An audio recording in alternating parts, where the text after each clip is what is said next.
안녕하세요. 서산여자고등학교 교사 유홍규입니다. 오늘은 진로 분야와 연계한 수학교과 주제 탐구 활동에 대해서 알아보도록 하겠습니다. 수학교과가 다른 분야에 좀 적용하기 어렵다, 내 분야 진로와 좀 연계하기가 좀 어렵다, 이런 얘기가 좀 있는데 전체적인 주제 탐구 활동의 방향을 좀 설계하는 그런 시간으로 좀 준비를 해 보았습니다. 먼저 대학에서 생각하는 주제 탐구 활동의 방향에 대해서 한번 말씀을 드리려고 합니다.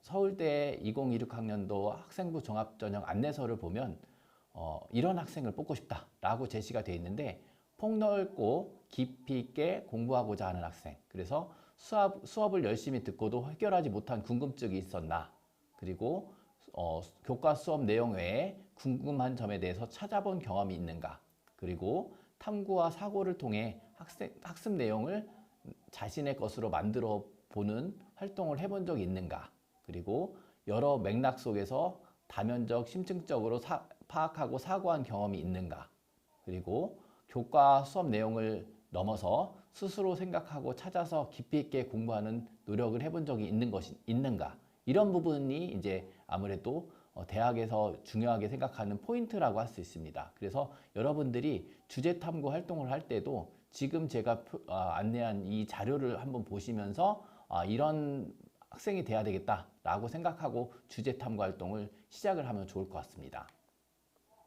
그래서 대학에서 생각하는 주제 탐구 활동의 방향으로 동국대 학생부 전형 가이드북에 이런 내용이 있어요. 네, 학생이 미국의 교육 철학자 존 두이의 교육 철학을 바탕으로 해서 우리나라 수학 교육의 문제점을 이제 비판하는 그런 내용인데, 내용을 자세히 보면은 자신의 진로는 들어가 있지만 실질적으로 수학에 대한 내용이 없어요. 네. 그렇다 보니까 우리가 알고 싶은 부분은 이 학생의 수학 교과 역량을 보고 싶은데, 물론 교육학과니까 그렇지 않지 않냐라고 할 수도 있겠지만, 교육학과 입장에서도 어쨌든 통계 자료라든지 수학을 활용할 수 있는 부분이 많이 있기 때문에 수학 역량 자체를 보고 싶은 부분이 있어요. 그렇다 보니까 우리나라의 수학 교육의 문제점을 언급하는 이런 부분이 초점이 아니라, 오히려 교육 분야나 사회현상 관련 자료를 함수를 활용해 분석해보는 활동을 해본다면 학생의 수학교과 역량뿐만이 아니라 학생 스스로도 수학을 배우는 의미를 정확하게 이해할 수 있다. 그렇기 때문에 지나치게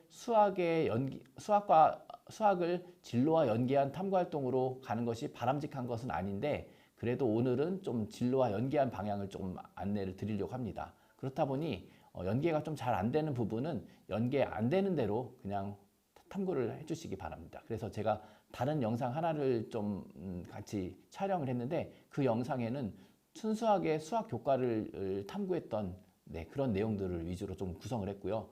이번 영상에서는 진로를 조금 연계는 해보려고 하는데, 너무 무리한 진로 연계가 반드시 답은 아니다 라는 말씀을 전제로 시작을 하도록 하려고 합니다. 네. 이 자료는 2026 서울대 대입정책 포럼에 나왔던 사례예요. 그래서 실제 학생의 학교 생활 기록부를 보면서 이런 내용이 좀 기재가 되어 있는데, 우리 학교 역량평가 면접에 활용을 좀 할 생각이 좀 있다라고 생각을 하는 것 같아요. 그래서 확률과 통계에서 이런 탐구를 한번 해봤어요. 학생이 기온이라는 것이 정규 분포를 따른다고 가정을 먼저 한 거예요. 그래서 이상 기온이라는 것은 표준화한 값, 지의 값이 2 이상인 거, 지의 절대값이 2 이상인 경우를 이상 기온으로 정의를 내리고, 그래서 30년간의 이제 기온 데이터를 바탕으로 해서 그 결과를 실제와 한번 비교를 해본 거예요. 그랬더니 이제 평균 이상 기온의 일수와 실제 이상 기온 일수가 좀 다르다. 그래서 그에 대해서 자신이 내린 결론을 한번 두 가지를 얘기를 했는데, 최근 30년 중에 3개년 안에 이상 기온 일수 비율이 높다, 이런 문제와, 그 다음에 기온은 정규 분포를 따르지 않는데 내가 정규 분포를 따른다고 가정을 했다, 이런 부분에 대해서 문제점이 있었다라는 것을 지적하는 부분인데, 서울대에서는 이런 질문을 할 거라고 이제 예시를 잡았어요. 표준화를 이용해 이상기온을 정의하는 방식의 장점과 한계는 무엇일까? 이렇게 질문을 가져왔고, 두 번째로는 평균적으로 기대되는 이상기온 일수와 실제 관측값이 달랐는데 이걸 어떻게 해석해야 되느냐, 이런 부분. 그 다음에 학생이 도출한 두 가지 문제점 중에 기후변화 논의에서 더 중요하게 생각하는 것은 무엇인지 이유를 함께 얘기해봐라. 이런 세 가지 질문이 이제 올 거라고 생각하는데, 지금 이 상황은 정해진 답이 사실은 없는 상황이에요. 그렇다 보니까 학생이 수업 시간에 정규분포를 배우고 나서 이상기온이라고 하는 부분에 이 정규분포를 적용을 해봤는데 그때 좀 문제가 있다라고 본인의 자신만의 생각을 좀 이제 제시했던 사례입니다. 그러니까 주제 탐구 활동 같은 경우에 이제 정해진 답을 찾는 그런 경우가 있는데, 그게 아니라 지금 내가 배운 개념을 지금 문제 상황에 적용해보고 자신만의 답을 제시하는 이런 과정을 하나의 주제 탐구 활동이라고 생각할 수 있다라고 생각하시면 돼요. 네. 그런데 제가 이제 자료를 좀 찾아봤어요. 그래서 기상청의 이상기온 분석하는 방법을 좀 찾아봤는데, 기상청은 정규분포의 지점수를 기준으로 정의하고 있지 않다. 오히려 기상청은 지금 백분위수를 기준으로 정의한다. 이렇게 나와 있더라고요. 그래서 제가 봐도 기온은 정규분포를 따르지 않습니다. 생각보다 많은 학생들이 정규분포 배우고 나면 대부분이 정규분포 될 거라 생각을 하는데 그렇지가 않다라는 거예요. 그래서 저는 이런 식으로 한번 탐구를 해보면 좋을 것 같아요. 그러니까 이상기온을 측정하는 상황에서 표준화 점수와 백분위수 중에 어떤 게 보다 적합할까? 이거를 한번 얘기를 해보는 거죠. 그래서 표준화 점수를 적용했을 때 장점과 한계점, 그 다음에 백분위수를 적용했을 때 장점과 한계점을 서로 비교해 보면서 어떤 방식이 보다 더 합리적일까를 본인의 생각을 정리해 가지고 나타내는 거. 그리고 실제로 많은 국가들이 두 지표 중에서 어떤 지표를 활용하고 있을까라고 이렇게 자신만의 답을 찾아본다면 표준 정규분포, 그 다음 표준화 점수에 대한 정확한 개념과 그 활용할 수 있는 사례들을 좀 정확하게 인식할 수 있다고 생각을 해요. 그런데 학생들이 학교 수업만 듣다 보면 정말 정해진 공식에 따라서 표준화 점수를 찾는 과정, 이런 부분에 대해서만 문제풀이에만 좀 거의 초점을 두는데, 그보다는 지점수라는 것이 정확하게 어떤 상황에 활용돼야 되고 사용하기 위해서는 전제 조건이 무엇이며 장점과 한계점 무엇일지, 이런 전체적인 통찰을 할 수 있는 이런 능력을 좀 보고 싶은 거예요. 그래서 단순히 주제 탐구 활동이란 것이 새로운 개념을 그냥 찾아서 정리하는 것이 아니라 나만의 생각과 실제 상황에 적용해보는 이런 과정들이 굉장히 중요하다고 생각을 합니다. 그래서 대표적으로 한번 제시를 좀 해봤습니다. 또 하나 다른 예시를 좀 보겠습니다. 역시나 서울대 대입정책 포럼에 나왔던 예시예요. 수학교과. 네. 그래서 인공지능 수학에 이런 부분이 좀 나오는 거예요. 맨 앞줄에는 멘토로서의 뭐 관련된 활동이 좀 한 줄 기재가 된 것 같아요. 인공지능 프로그램에서는 미분계수를 사용하지 않고 경사관법을 사용한다. 최소값을 구할 때 그 이유가 무엇이냐라는 거에 대해서 이제 학생이 이제 인공지능에서 활용되는 프로그램 상황에서는 열린 구간인 경우도 있고, 그러니까 조건이 연속이고 닫힌 구간이라는 정의와랑 다르게 열린 구간을 활용해야 되는 상황이 있고, 그 다음에 변수가 많거나 데이터 양이 방대하다 보니까 아무래도 미분계수를 활용해서 단순하게 구할 수는 없다라는 생각을 좀 정리한 건데, 사실 이 특기사항이 좋다라고 보기는 좀 어려워요. 그런데 지금 이 상황에서도 충분히 주제 탐구 활동 방향을 잡아볼 수가 있다라는 거예요. 자, 첫 번째, 이거는 이 세 가지는 지금 서울대에서 이제 제시한 상황이에요. 서울대에서 지금 이런 상황에 다음과 같이 질문을 할 거다라고 예시를 좀 제시했는데, 저는 탐구를 차라리 지금 제시한 질문을 하나의 주제로 잡아서 탐구를 했으면 더 좋지 않았을까라는 생각을 가지고 있습니다. 그래서 미분계수를 통해 최소값을 구하는 방법과 경사강법의 차이는 어떤 차이가 있는지, 그리고 실제로 빅데이터랑 딥러닝에서는 왜 경사강법을 사용하고 있는지, 그리고 그렇지만 경사강법이 갖는 분명히 한계가 있을 거예요. 그 한계를 좀 극복할 수 있는 방법이 또 뭐가 있을지, 뭐 이런 내용들을 주제로 탐구를 했다라면 아무래도 기록이 좀 더 좋지 않았을까라는 생각이 있는데, 사실 미분계수는 2차원에서 주로 다루다 보니까 좀 제한적일 수밖에 없는 거예요. 그래서 수학을 자꾸 배워나가다 보면 조금 더 그 상황에 적합한 이론을 좀 배우게 되는 거죠.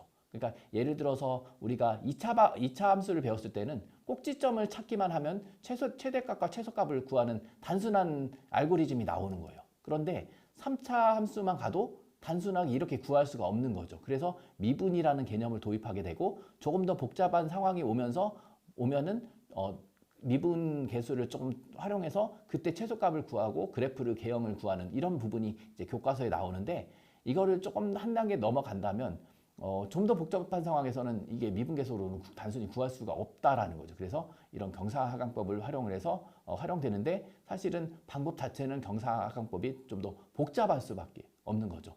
그렇지만 이 상황에서는 우리가 왜 한계가 있을까? 그리고 경사하강법을 활용하면 어떤 점이 좀 좋고 그 방법에도 어떤 부분은 한계가 될지, 이런 거를 좀 탐색해보는 방법이 좀 하나의 주제 탐구 활동이 될 수 있다라는 거죠. 네. 다음은 서울대에서 제시한 제시문 기반 면접 속에서도 충분히 우리가 주제 탐구 활동의 주제를 잡을 수 있다라는 거예요. 네. 지금 같은 부분에서는 뭐 수의의 식물자원학과, 생명과학과, 원예학과 좀 가는 학생들이 한번 고민해 볼 수 있는데, 저는 화학 쪽 계열 학생들도 충분히 한번 해볼 수 있다고 생각을 해요. 그런데 어쨌든 우리가 이제 미분을 배운 상황이라고 하면은 다양한 함수, 그러니까 자연공학 쪽에서는 다양한 함수와 그래프를 다루게 되는데, 이 그래프를 해석하는 이런 활동들이 기본에 이제 수학이 있다라고 생각을 합니다. 그래서 지금 상황을 한번 보시면 살충제가 두 가지가 있는 거예요. 그래서 두 살충제의 효과를 먼저 비교하는 게 첫 번째 질문이었고, 두 번째는 농도 기억 농도에서 비살충제는 오히려 해충의 생존 비율이 오히려 상승했죠. 네. 왜 이런 효과가 나왔는지, 그 현상을 어떻게 설명해야 되는지, 이게 두 번째 질문이었고, 그리고 학생이라면 어떤 살충제를 사용할 것인지에 대한 근거를 바탕으로 해서 제시해보는 이런 상황입니다. 네. 그러면은 우리가 이제 미분을 배운 상태에서 그것을 근거로 우리가 제시할 수가 있겠죠. 근거를 제시해서 지금 본인이 생각하는 보다 적합한 살충제가 무엇인지를 설명할 수 있을 거예요. 그래서 제가 모범 답안이라고 하긴 그렇지만 예시 답안을 한번 만들어 봤습니다.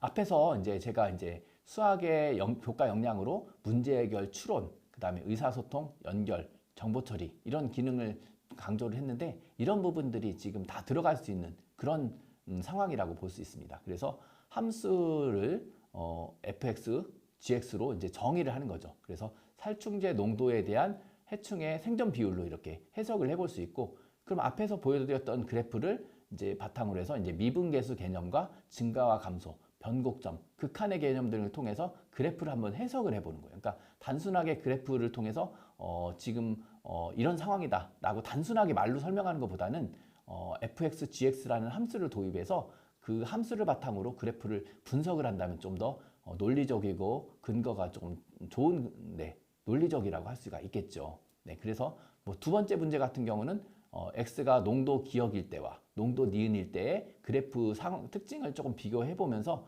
생명과학 개념을 통해서 이제 접근해 보면 좋을 것 같아요. 그런데 이제 생명과학에서 격발 현상이라는 개념이 나오더라고요. 이 개념을 바탕으로 해서 2번에 대한 답안을 조금 작성을 해 보면서 수학과 생명과학을 연계한 이런 주제 탐구 활동을 한번 잡아볼 수가 있는 거죠. 그리고 그에 대한 자신의 생각, 그러니까 어떤 살충제를 사용하는 게 보다 합리적인지에 대한 자신의 생각을 좀 정리하면은 이 질문에 대한 답을 할 수 있는데, 지금 이 문제 상황을 바탕으로 해서 본인이 문제를 설정을 하고 그에 대한 주제 탐구 활동을 할 수 있다라는 거예요. 그래서 수업 시간에 배웠던 단순한 미분의 개념을 그냥 이해하는 정도가 아니라 새로운 상황이나 맥락 속에서 적용해보고 미분의 의미를 정확하게 이해하는 거, 이런 과정이 바로 앞에서 서울대에서 이야기한 깊이 있는 학습이라고 볼 수 있는 거죠. 그래서 교과 수업 내용을 넘어서 스스로 생각하고 깊이 있게 공부하는 경험, 이런 걸 중요하게 보는 거예요. 그래서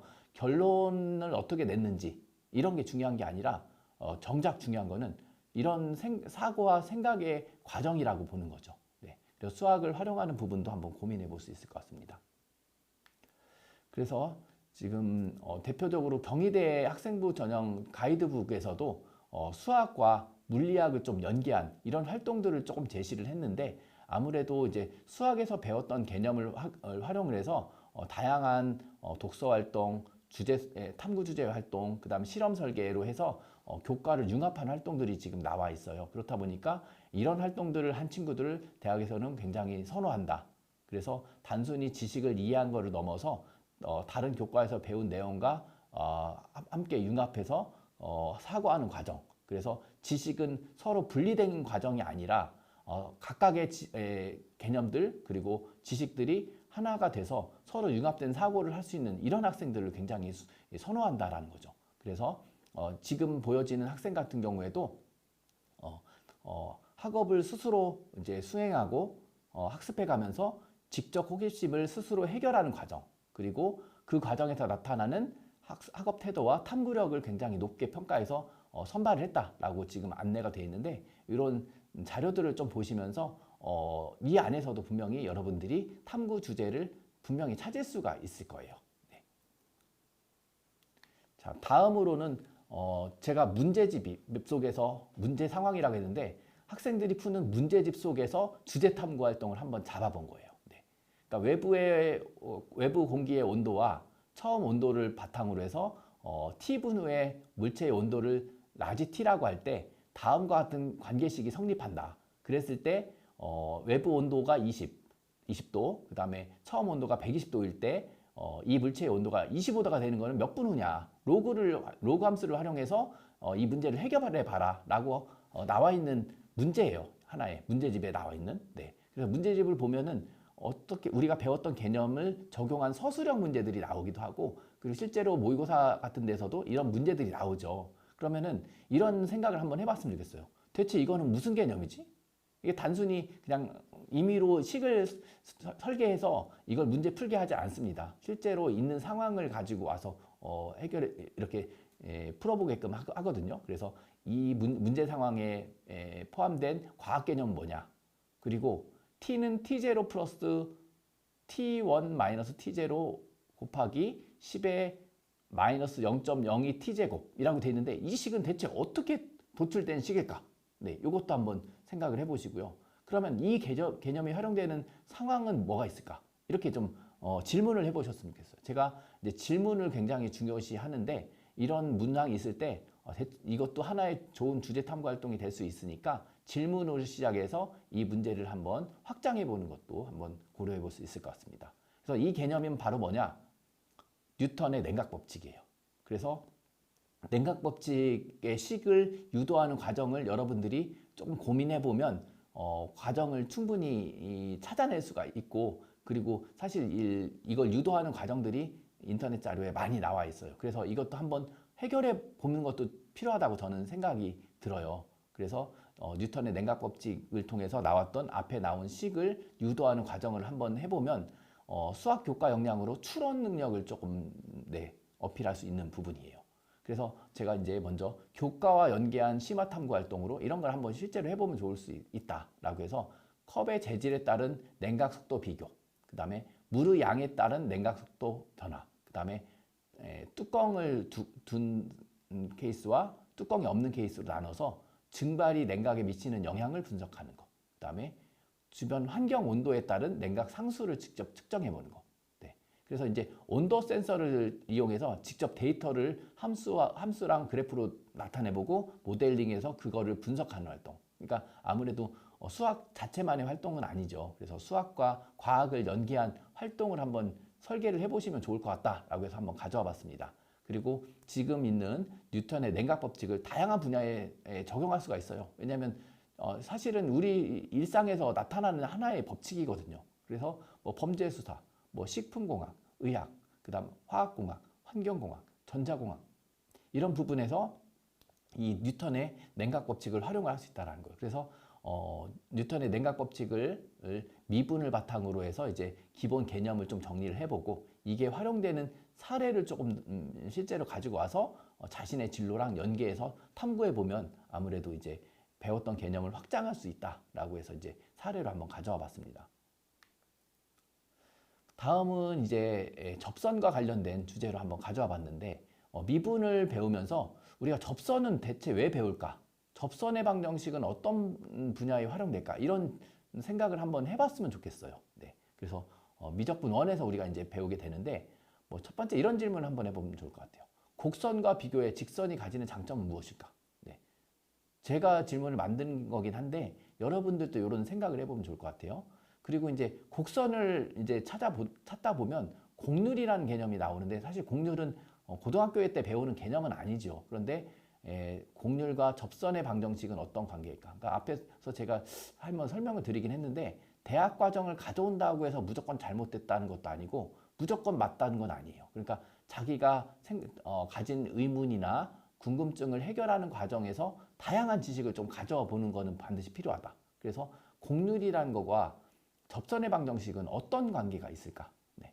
그래서 이걸 조금 확장해 보면 아무래도 곡률이 크다 보면 안정성이나 여러 가지 문제가 있을 수 있겠죠. 그래서 곡률과 관련해서 이제 클로소이드 곡선으로 좀 확장을 해보면 어떨까라고 제가 제안을 보는데 아무래도 클로소이드 곡선은 경사 완화 곡선이라고 얘기를 많이 해요. 그래서 어떻게 보면 IC에서 이제 일반 도로를 진입할 때 너무 이게 회전이 반경이 좀 커브 좀 작아서 이제 확 흐르는 상황이 되면은 좀 위험하거든요. 그렇다 보니까 곡률과 관련해서 이제 접선의 방정식을 조금 연계해서 할 수 있는 주제라고 저는 생각을 해요. 그래서 예전에 제자 중에도 클로소이드 곡선과 관련돼서 이제 심화 탐구했던 사례가 좀 있는데 이렇게 이제 확장을 해보면 좋을 것 같습니다.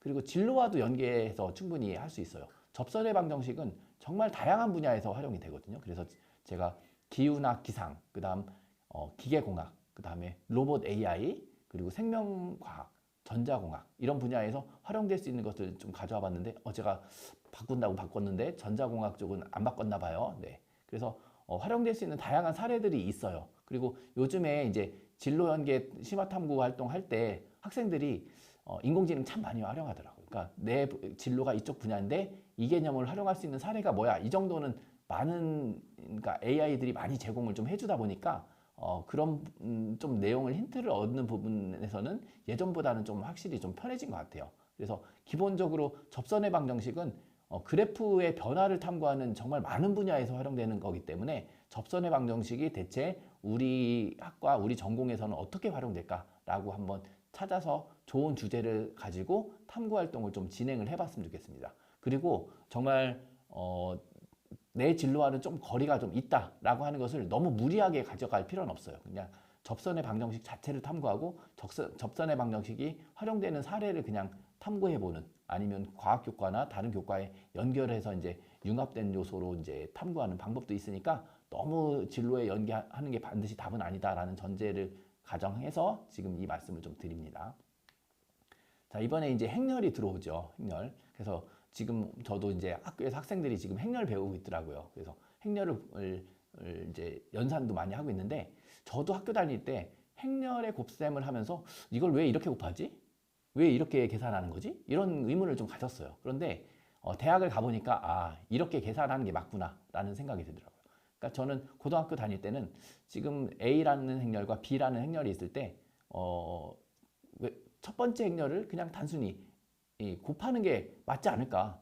그냥 행렬의 덧셈처럼 단순히 두 수를 곱하는 게 맞지 않나라고 했는데 지금 계산 방법이 좀 다르죠. 그런데 왜 이렇게 곱할까? 이런 의문을 좀 가져봐야 되는 게 당연하지 않나라는 생각하고 기하를 좀 배운 친구들은 벡터와 행렬의 관계성을 좀 의문을 좀 가져봤으면 좋을 것 같다는 생각이 들어요. 그리고 인공지능 수학 배우는 친구들은 그래서 둘의 관계성을 한번 고민해 보는 부분도 필요할 것 같고요. 그 다음에 데이터를 행렬로 표현하면 어떤 부분이 장점이 있을까? 이런 부분을 좀 고민해 볼 수 있는데 이걸 조금 확장을 해서 이제 행렬의 곱셈을 이용한 마르코프 체인이란 거는 어떤 원리인가? 이런 거를 조금 같이 탐구해서 확장해 볼 수 있어요. 네.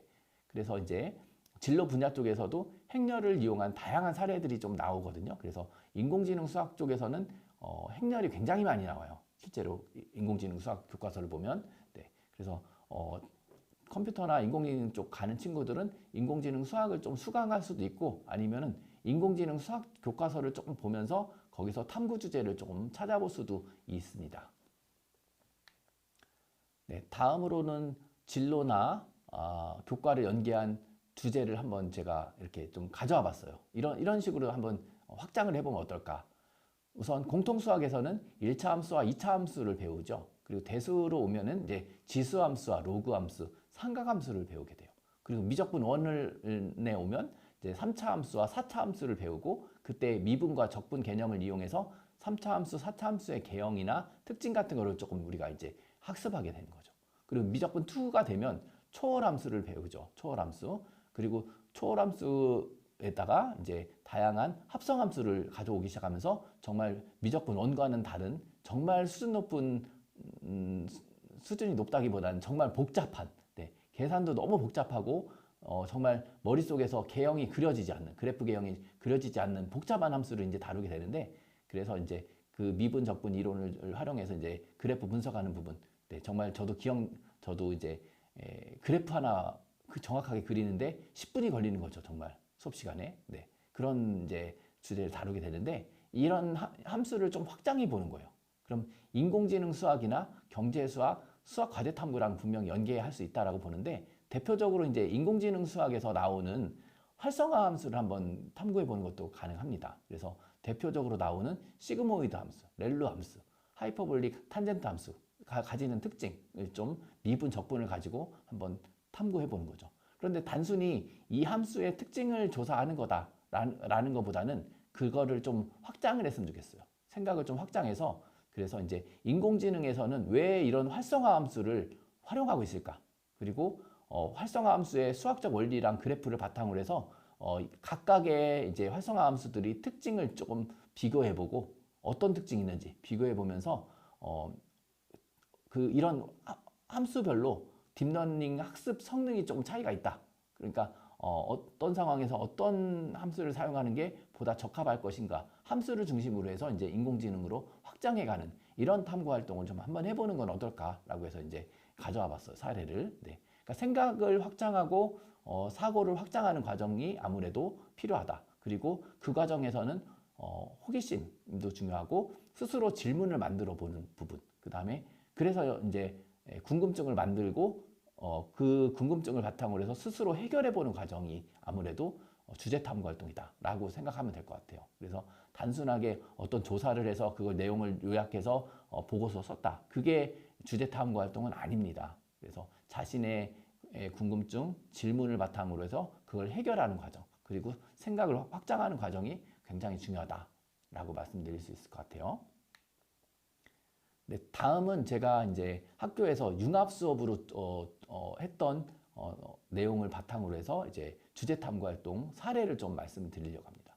사실은 제 제가 이제 논문 쓴 지가 벌써 10년 정도 됐는데 보로노이 다이어그램을 바탕으로 해서 이제 논문을 썼어요. 그래서 그때 들어갔던 개념이 수학적 모델링도 연계를 했는데 지금은 그래도 수학 캠프나 이런 데를 가면은 정말 많이들 하더라고요. 그리고 이제 키트나 이런 게 잘 나와 있어 가지고 그걸 가지고 직접 제작도 하고 그러는데 제가 요 논문을 쓸 때만 해도 그래도 생소하다라는 얘기가 많았었어요. 그래서 실제 사례를 가지고 왔고 그리고 제가 이걸 바탕으로 해서 융합 수업도 했었어요. 그래서 융합 수업 하고 나서 학교생활기록부의 학생들에게 이제 추가 탐구 보고서 작성하게 하고 학생부에 기재도 했었는데 우선 관련 개념을 먼저 본다면 중학교 3학년 때 배웠던 삼각형 외심에서 시작을 하고 그 다음에 고등학교 1학년에 외분점과 내분점 그리고 직선의 수직관계 이런 개념들이 이제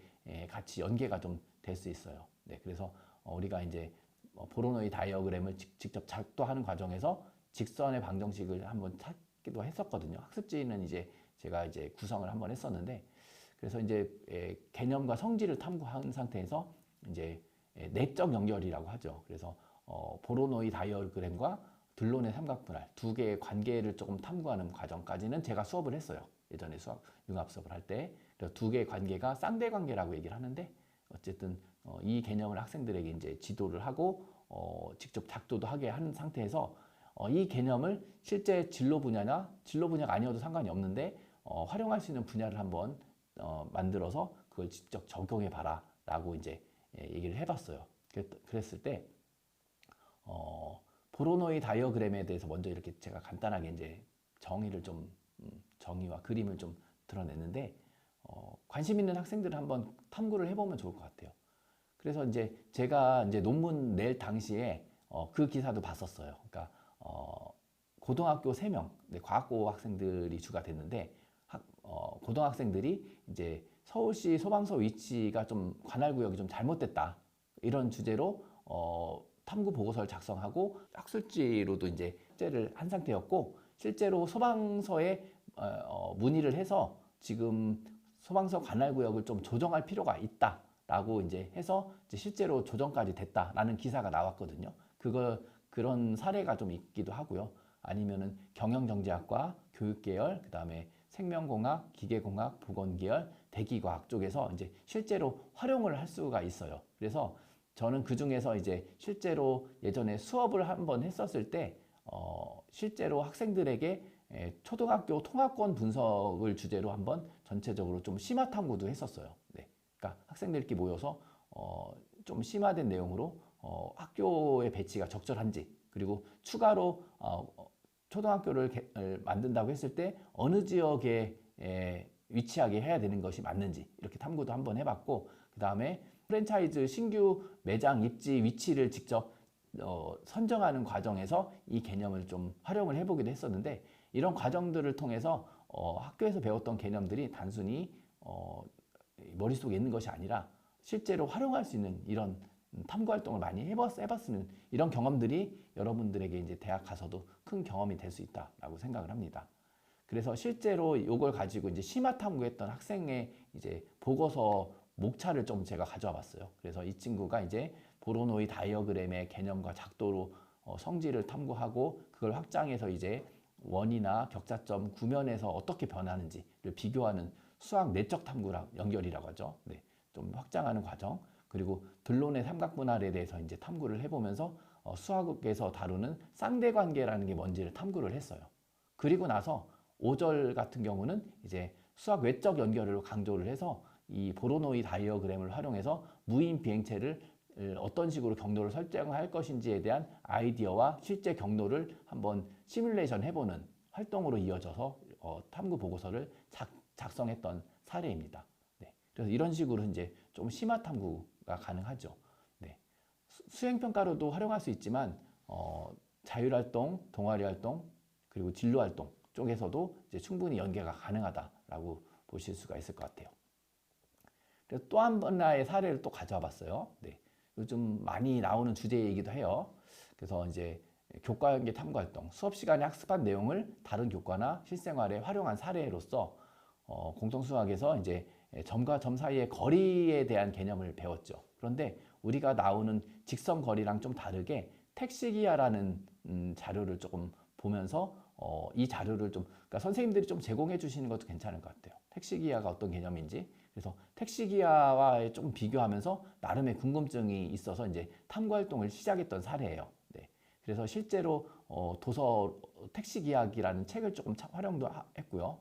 그래서 유클리드 기하와 비교해서 택시기하는 어떻게 다른지, 그리고 특징을 조금 비교하는 이런 탐구가 이제 이어졌고, 그래서 택시기하의 수학적 성질로서 기존에 우리가 알고 있는 직선과 수직 이등분선, 원의 의미가 어떻게 달라지는지, 그리고 삼각형 합동 조건도 어떻게 달라지고 포물선이란 건 어떻게 달라지는지를 한번 탐구를 했고, 그걸 바탕으로 해서 이제 실제로 이제 유클리드 기하와 이제 비교한 택시기하의 활용 사례로서 내비게이션 시스템, 반도체 설계, 인공지능 데이터 분석 등의 활동을 통해서 이제 이걸 확장해서 이제 탐구 보고서를 썼죠. 네. 이렇게 썼던 학생이에요. 근데 저는 여기서 또 한 번 확장할 수 있다라고 얘기를 해요. 어떤 부분이냐면 제가 좀 전에 안내해드렸던 보로노이 다이어그램이 있거든요. 이 개념에서 이제 택시기하를 적용하면은 결과가 기존에 있던 방식과 어떻게 달라질까? 이렇게 되면은 이제 또 새로운 탐구 활동이 시작이 되는 거죠. 그래서 앞에서 했던 택시기하와의 활용 사례를 정리해서 이제 내비게이션 시스템과 반도체 설계, 데이터 분석 쪽을 다루는 게 만약에 1학년 때 이루어졌다라고 하면 2학년 때는 그걸 확장한 택시기하를 이제 보로노이 다이어그램에 적용하는 탐구를 할 수가 있는 거죠. 그래서 뭐 이런 게 꼭 이제 반드시 진로랑 연계해서 활동을 해야 된다, 그런 거는 아니에요. 그렇지만 수학 자체의 탐구도 중요하고 아니면 진로에 연계한 탐구도 충분히 가능하다라고 말씀드릴 수 있을 것 같습니다. 자, 이제 마지막입니다. 그래서 진로와 연계한 주제 탐구 활동의 팁이라고 제가 이제 제목을 잡았는데, 너무 어려운 주제를 하는 것보다는 어느 정도는 교과 수업에서 학습한 내용을 확장하는 그런 탐구 활동을 했으면 좋겠다라는 말을 좀 먼저 드리고 싶고요. 그리고 시작은 질문으로 했으면 좋겠다. 네. 그래서 질문으로 탐구 활동을 시작해서 나만의 결론을 찾는 과정, 이것을 하나의 주제 탐구 활동이라고 생각을 하시면 좋을 것 같다. 그리고 무리한 진로 연계보다는 나의 수학교과 역량을 드러내는 게 먼저다. 너무 무리한 아까 봤던 교육학과 학생처럼 진로 연계가 반드시 답은 아니다 라는 말씀 드리고 싶고요. 그 다음에 온전히 새로운 수학 이론을 만드는 건 어렵다. 이거는 대학원 박사학위를 받을 부분이기 때문에 우리 학생들이 하기는 사실은 어렵다라고 생각을 하셔야 되는데, 그래서 수학 개념 간의 관계나 내적 연결성을 좀 강조하는 탐구 활동을 하면 좋겠다. 또는 외적 연결로서 실생활에 적용하거나 다른 교과와 융합하는 활동, 이런 활동을 한번 했으면 좋겠다라는 부분이고요. 마지막에 학교생활기록부 기록하면서 이런 부분을 좀 강조해 줬으면 좋겠어요. 학생들이 탐구 주제나 내용을 주로 기재하고 단순히 보이는 객관적인 사실만 기재하는 경향이 있는데, 그게 다가 아니라 나의 질문이나 탐구 동기를 먼저 기술을 하고, 내가 어떤 식으로 탐구를 했는지 탐구 과정도 좀 나왔으면 좋겠어요. 탐구 자세도 좀 필요하고요. 그리고 이 탐구가 나에게 미치는 의미, 탐구의 결론이 아니라기보다는 탐구를 통해서 내가 얻은 부분, 탐구가 어떤 의미가 있었는지 이런 부분이 좀 잘 드러나는 게 아무래도 중요하다라고 생각을 해요. 그래서 앞에서 서울대에서 이야기한 이야기를 보면은 이 친구가 탐구한 내용도 중요하지만 그게 아니라 탐구를 통한 과정, 그리고 이제 본인이 얻은 과정 등을 좀 통해서 계속 공부해 나가는 그런 학생의 태도를 좀 보겠다라는 얘기를 많이 하거든요. 그래서 이런 부분을 활용해서 감안해서 그래서 주제 탐구 활동을 했으면 좋겠습니다. 자, 저의 이야기는 이 정도에서 마무리를 하도록 하겠습니다. 그래서 여러분들이 주제 탐구 활동을 어렵지 않게 잘 할 수 있는 그런 상황이 수준이 됐으면 좀 좋겠습니다. 조금이라도 도움이 되었으면 좋겠습니다. 네, 감사합니다. 이것으로 마무리하겠습니다.